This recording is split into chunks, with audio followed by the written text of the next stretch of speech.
Right, good afternoon, everybody. On the docket then this afternoon is Dred Scott versus Sanford. Just to outline the issues in the case that the court is going to hear at this time.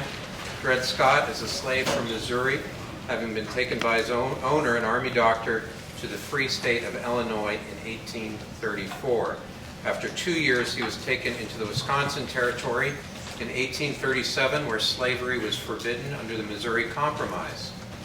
Scott and his owner returned to Missouri in 1838, where they stayed for 8 years. With the death of his new owner, Scott was given to Dr. Emerson's wife and her brother, John Sanford. There are two legal issues that the court will be considering after hearing the case. Number one, was Dred Scott a citizen of the United States and therefore entitled to bring suit in this federal court? Two, was Dred Scott free as a result of having lived in the territory where slavery was outlawed by the Missouri Compromise?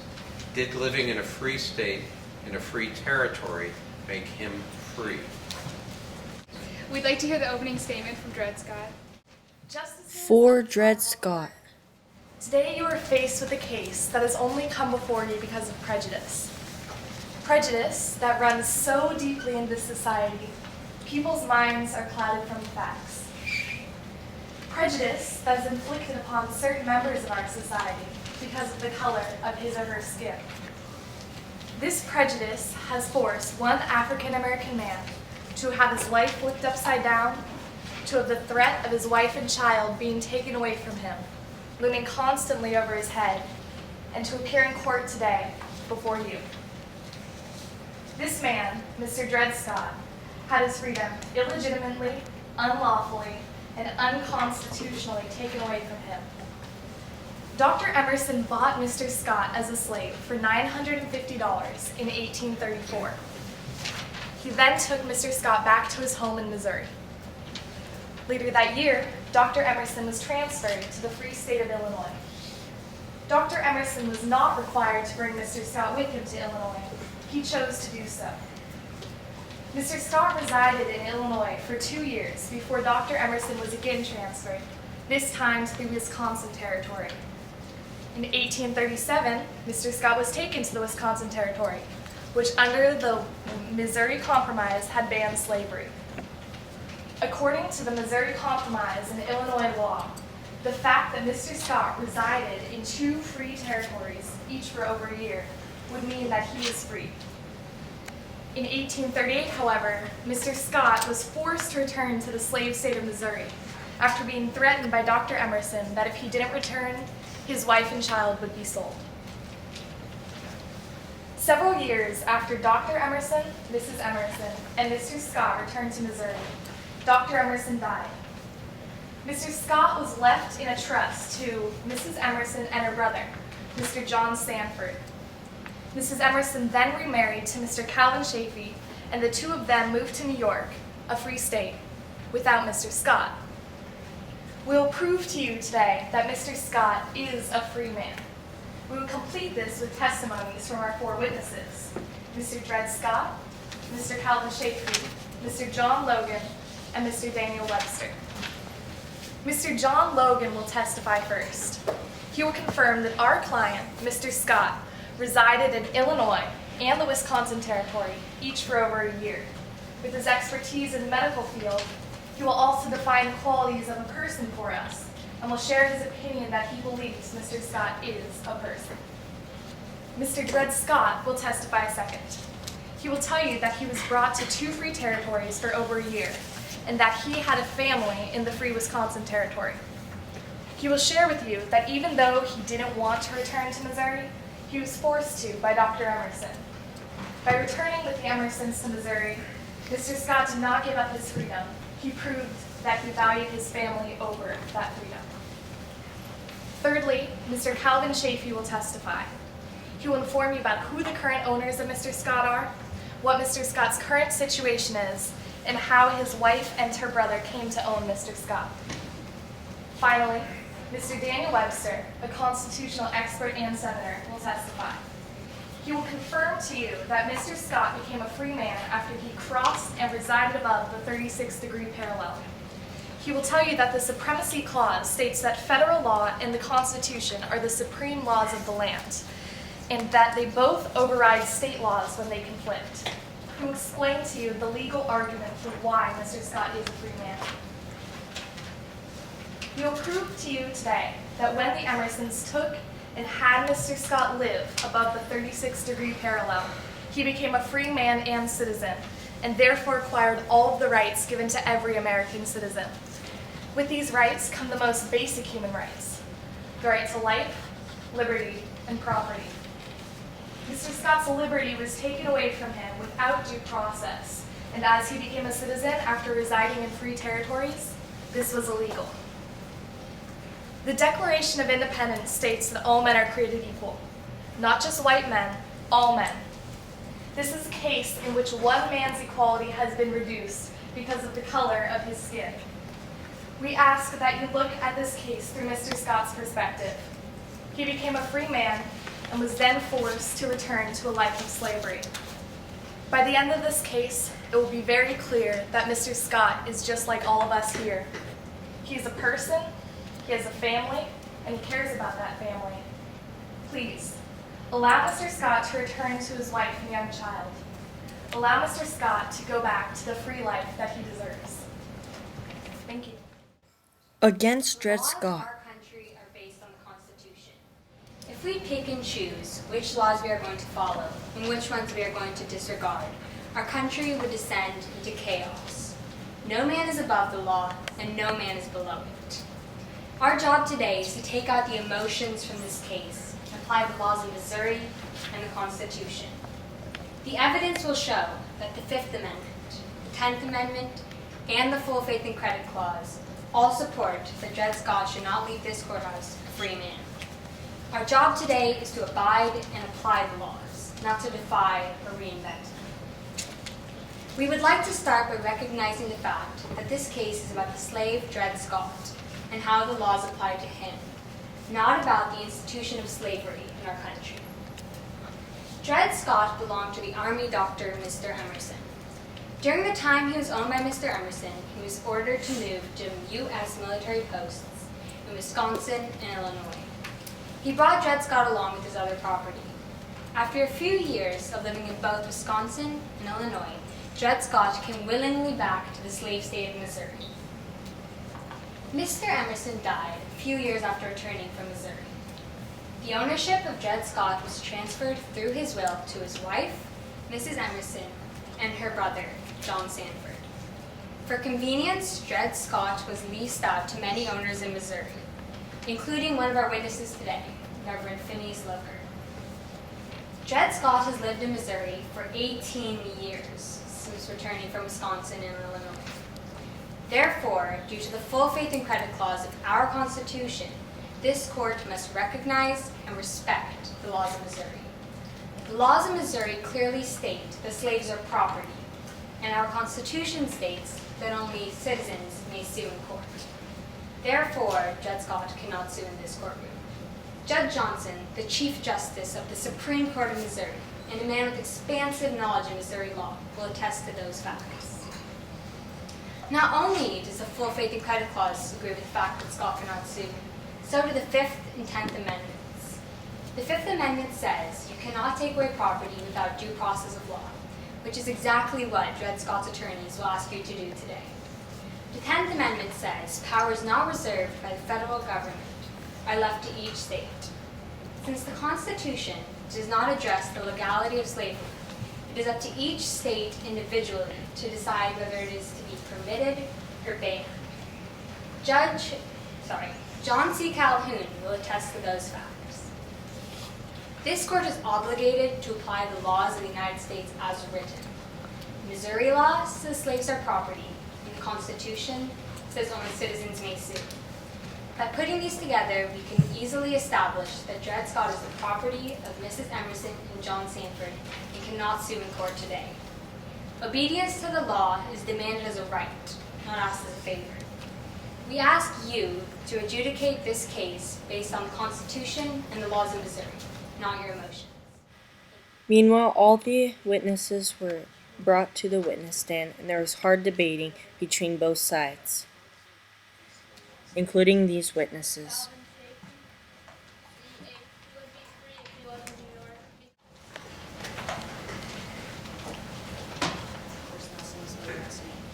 Penny Webster. Catherine House. Where do you currently live?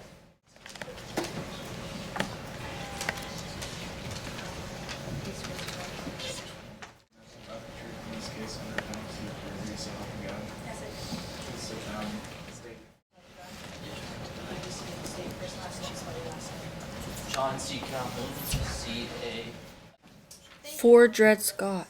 For listening to this case. Whether Mr. Scott is or is not a free man is the issue before this court today. And as our case has demonstrated, facts clearly support Mr. Scott's freedom, already 19 years overdue. Mr. Scott resided in Illinois and Wisconsin Territory for over 4 years, becoming a free man in the eyes of the law. As such, Mr. Scott has the same rights as all U.S. citizens and is legally entitled to come before this court to assert his freedom. Questions regarding Mr. Scott's freedom and his right to assert it arise from the cruel circumstance in which Mr. Scott was forced to return to Missouri in order to maintain his family. Regardless of one's views of the conditions which motivated Mr. Scott to return to Missouri, as a matter of law, Mr. Scott should be free. Mr. Scott himself, Colonel Logan, and Mrs. Emerson have all testified to Mr. Scott's presence in Illinois and Wisconsin Territory. Colonel Logan transferred Dr. Emerson to the Free State of Illinois in 1834. And Dr. Emerson brought along his wife, Mrs. Emerson, and Mr. Scott. They resided in the Free State of Illinois for over 2 years. According to Daniel Webster, Illinois doesn't allow people to live within their state and own slaves. By voluntarily bringing Mr. Scott to the Free State of Illinois, Dr. Emerson lost the right to own Dred Scott. At that point, Mr. Scott became a free man entitled to the rights of all U.S. citizens. In 1837, Colonel Logan again transferred Dr. Emerson to the Free Territory of Wisconsin, and Mr. Scott, Mrs. Emerson, and Dr. Emerson resided there for over 1 year. As we demonstrated, under the Missouri Compromise, slavery was illegal in the Wisconsin Territory, so freedom gained in Illinois was fortified by his time in the Wisconsin Territory. In 1838, Mr. Scott was then forced back to Missouri. Why did he return? Because of fear. Dr. Emerson threatened Mr. Scott that if he did not return, he would sell his wife and daughter. In order to keep his family together, he returned to Missouri as Dr. Emerson's slave for 8 more years until Dr. Emerson passed away. Mr. Scott then became Mrs. Emerson and John Sanford's slave. At that point, Mrs. Emerson moved to New York, married Mr. Chafee, and leased Dred Scott out to various other Missouri slave owners.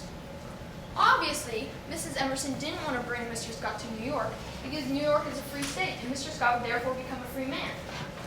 Ironically, Dr. Emerson had already done such a thing and gotten away with it when he brought our client into Illinois and Wisconsin.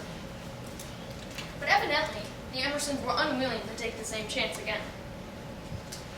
So, though Mr. Scott is a free man, he was forced to return to Missouri as a slave for 19 more years. The defense claims that Illinois has to respect Missouri's laws, which state that Mr. Scott is a slave. But this statement could easily be reversed. At the same time, Missouri must respect Illinois' laws, which state that Mr. Scott is a free man, resulting in the fact that the defense's point is amiss. Moreover, another basis for Mr. Scott's freedom is the fact that Missouri is a state and Wisconsin is a federal territory. Federal law always overrides state law due to the Constitution's supremacy clause, as explained to us today by Daniel Webster. So Mr. Scott is a free man, not only because of Illinois' laws, but also because of his residence in the federal territory of Wisconsin. Another question brought before this court by the defense is whether Mr. Scott has the right to sue. They are trying to deny this man his freedom based on a technicality. This is simple. Daniel Webster, a constitutional expert, testified that any person may sue, and the Constitution doesn't deny citizenship to anybody. In fact, the Bill of Rights uses words like people, person, and accused. Mr. Webster also testified that while the Constitution was being adopted, there were many free black citizens at that time. The defense claims that Mr. Scott is property. What do you consider property? A bed, a book, or maybe your horse? But a human being is nothing close to those. The fact that Mr. Scott chose his family over his freedom shows his humanity. Not only is Mr. Scott a citizen, but he is a person, and therefore able to be here today asking this court for his freedom. The defense will argue that since Mr. Scott's a slave, he does not have these rights. And since he became a free man while he resided in Illinois and Wisconsin, he should be treated as such in questions of citizenship and rights. Another technicality that the defense will try to raise is that this case shouldn't be heard in federal court. However, by the facts of this case, where Mrs. Emerson, by her own testimony, is a resident of New York, and Mr. Scott is not a resident of New York, makes it proper for this case to be heard in federal court. If there is a dispute between two citizens of two states, the diversity clause in the Constitution makes it proper for the case to be heard in federal court, as explained today by Daniel Webster. Let me also point out the other flaws in the defending argument. Judge Johnson is a respected judge in the state of Missouri, but this is the U.S. federal court, and involves issues concerning the Constitution. Mr. Johnson has no expertise on the Constitution, Bill of Rights, or Declaration of Independence. Finally, the defense argues that by granting Mr. Scott his freedom is a violation of the Fifth Amendment and Dr. Emerson's right to due process. On the contrary, under Article 4, Section 3, Clause 2 of the Constitution, the federal government is given the power to make all needful rules and regulations respecting the federal territories of Wisconsin, of the United States, and can therefore ban slavery in federal territories such as Wisconsin. This case is about a man's freedom, which the Emersons stole from Mr. Scott. Mr. Scott should have been free when he resided in Illinois and Wisconsin, and it's long overdue. This case involves threats, injustice, and irony, but is also clearly determinable based on the laws of our nation and our Constitution. We have proven Mr. Scott resided in a free state and free federal territory, and by virtue of his residence there, he was free under our Constitution. Mr. Scott is a person. He is a citizen and is entitled to be here today asking this court for his freedom. Dred Scott is a free man. Thank you. Mr. Scott's claim to freedom is not valid. His owner, John Sanford, is entitled under the law to retain his ownership of Mr. Scott. This conclusion is reached from a number of sources in the Constitution of the United States and in the laws of Missouri, the state where Mr. Scott resides. The first of these sources is the Fifth Amendment of the Constitution, which says that a citizen's property shall not be taken from him without due process of law.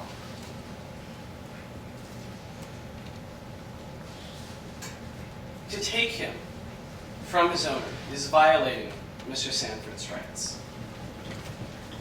Mr. Slave is an article of property and thus belongs to Mr. Sanford. Secondly, under the Full Faith and Credit Clause in Section 4 of the Constitution, all states must respect the laws of every other state. This means that Illinois and Wisconsin must respect the laws of Missouri. As Dred Scott lives in Missouri, he's subject to the laws of that state, which dictate that slaves are classified as property, as has been testified by William Johnson. This refutes the plaintiff's claim, having stayed with his owner military posts in Illinois and Wisconsin, makes him a free man, as these states must respect Missouri's law regarding slavery. The Constitution gives citizens the right to bring civil cases against other citizens in Article 4. As property, Dred Scott fails to even possess the legal right to sue in this court.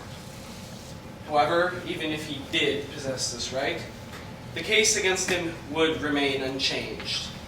As has been testified by Mrs. Chafee, the wife of Dred Scott's former owner, Mr. Scott did not once, while he was in the lands of Illinois and Wisconsin, object to being treated as an enslaved man, nor did he, after years, that he returned to Missouri. Mr. Scott has stated on the stand that he gave up his freedom in exchange for his family. Mr. Scott lives and has lived in Missouri for 18 years after his return. And he's been under the jurisdiction of that state for the whole time and has been property, and that of John Sanford. The Plaintiff's Counsel has done an exemplary job of appealing to your emotions on the behalf of a humble slave. But no cover, no matter how skillfully woven, can conceal the unshakable instances of law that define this case and our country. As you have seen, our colleagues have shown today through multiple lines of evidence that the law which governs these proceedings rules in favor of Mr. Sanford. And ladies and gentlemen, I trust you will see fit to uphold the laws of our great nation and find for Mr. Sanford. Thank you kindly. Thank you, Mr. Rigby. So, Mr. Rigby, one question. If Mr. Scott, could he have asserted his freedom in Wisconsin, and what would have happened if he did? If he did, then he could have been a free man. But he has not. He has returned of his own free will to Missouri and has here in this court denounced his freedom. Okay. Mr. Ford, one quick question.